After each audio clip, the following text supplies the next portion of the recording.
লাল কোণে?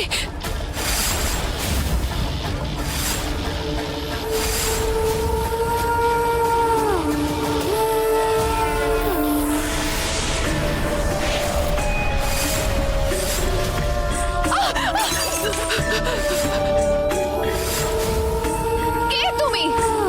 কি শত্রুতা তোমার উজ্জয়িনীর মানুষের সঙ্গে?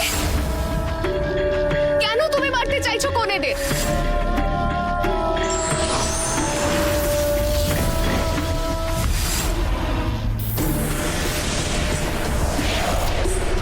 দাঁড়াও!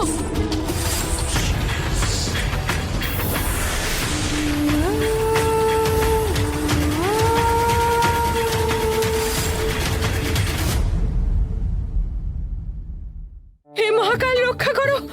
ওরে বাপরে! হায় রে মালিনী, মন্ত্রতন্ত্র সব ভুলে গেছিস। এবার ওই মেয়েটা যদি এখানে চলে আসে আর আমাকেই স্বীকার করে, তাহলে আমি কি করব? কোথায় পালাবো? ভূত পিশাচ, আমার কাছে এসো না! ওরে বাপরে! ও মাগো, বাপরে! আরে মালিনী, কি করছোটা কি? কি করি বলো? তোমার কি ভয় লাগছে না নাকি? আরে আমার ভয়টা তো সেদিনই কেটে গিয়েছিল, যেদিন তোমার সঙ্গে বিয়ে হয়েছে। কি যে বলো! তবেই বাড়িতে শুধু তো আমিই আছি যে তোমার হয়ে কথা বলে। কিন্তু তোমার কি ওই মন্ত্রতন্ত্র মনে আছে, নাকি তুমিও সব ভুলে গেছো?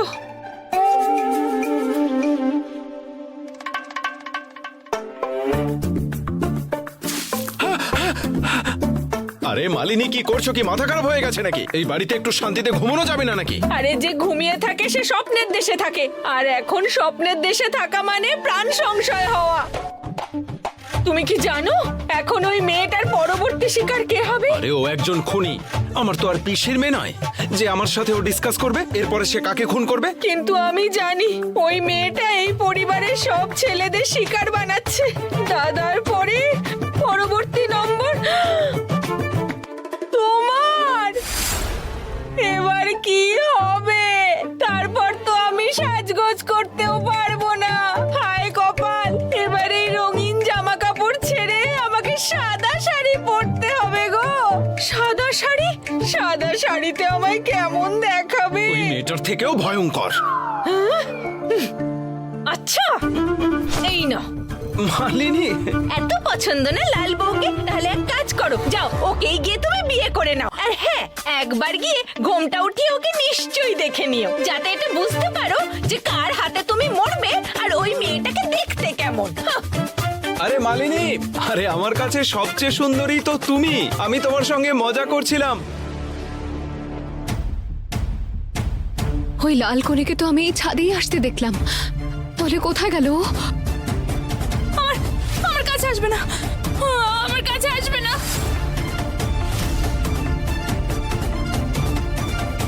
মালা দিদি, আপনি এখানে কি করছেন? নিচে নেমে আসুন। আসবে না, চলে যাও, তুমি চলে যাও।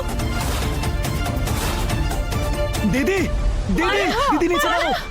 আমার কাছে আসবে না, আমি সবাইকে বলে দিচ্ছি।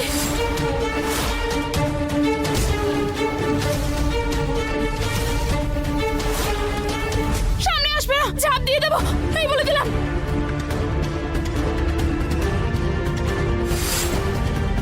কি করতে চেয়েছিলে তুমি আমার মেয়ের সঙ্গে? না না, আমি তো কিচ্ছু করতে চাইছিলাম না। আমি তো শুধু ওষুধ দেওয়ার জন্য মালা দিদির ঘরে গেলাম, আর সেখানে আমি লাল কোণেকে দেখলাম। আর পিছনে পিছনে আমি এখানে এলাম, কিন্তু এখানেও ছিল না। মালা দিদি, মালা দিদি, সাবধানে! দিদি, দিদি না। দিদি, যদি ওই লাল পোশাক পরে মেয়েটা মালার ঘরের দিকে যায়, তাহলে কি ও মালার প্রাণটাই নিতে চায়?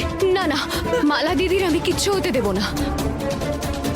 শুনুন, আপনার ভয় পাওয়ার কোনো দরকার নেই। আমি বলছি, আমি ঝাঁপ দিয়ে দেবো, কেউ সামনে আসবে না।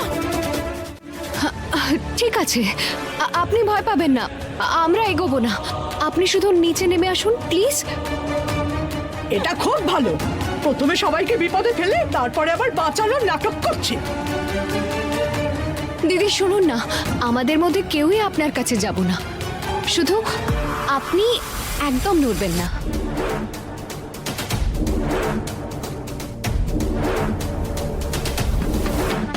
আচ্ছা, আপনি এখানে কি করে এলেন? কেউ কি আপনার কোনো রকম ক্ষতি করার চেষ্টা করছিল?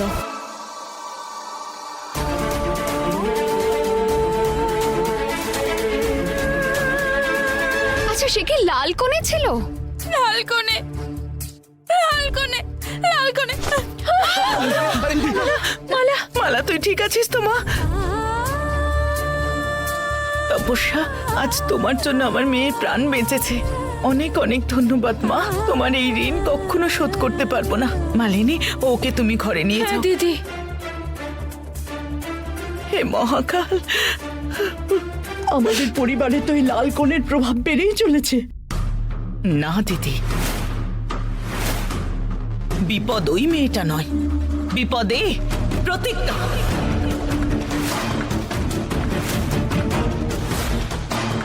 যে আমাদের পরিবারের সব থেকে বড় শত্রু। সেই জন্য আমি তোমাকে বলছি, আমার পরিবার থেকে দূরে থাকবে।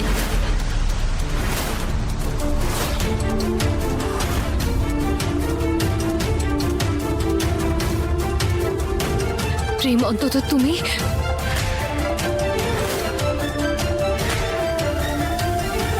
তুমি তো আগেই আমার কাছে মরে গিয়েছিলে, কিন্তু যদি তোমার কারণে আমার দিদির কিছু হয়ে যেত না, তাহলে আমি এটাও ভুলে যাব যে তুমি আগে কেউ আমার ছিলে।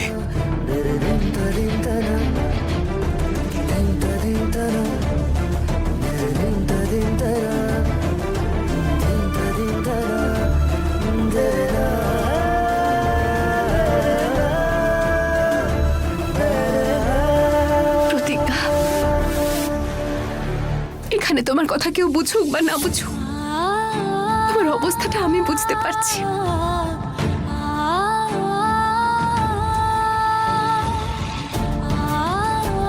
অবশ্য আমি যতই চেষ্টা করি না কেন, প্রতিনিয়ত সবটা বদলে যাচ্ছে। তার উপরে এই লাল কোণের আতঙ্ক, আমি তো বুঝতেই পারছি না যে আমি কি করব। কেউ আমায় বিশ্বাসও করছে না। তপস্যা, তুমি যাও, লাল কোণের ব্যাপারে যা করার আমি করি। না প্রতিজ্ঞা, তুমি একা আর কিচ্ছু করবে না। আমরা দুই বোন মিলিয়ে সব প্রবলেম শেষ করব একসাথে।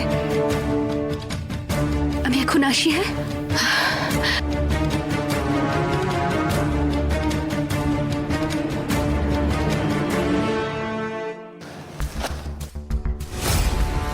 বৌদি, তোমার কথা অনুযায়ী গত মাসের সব নিউজ পেপারগুলো নিয়ে এসেছি আমি।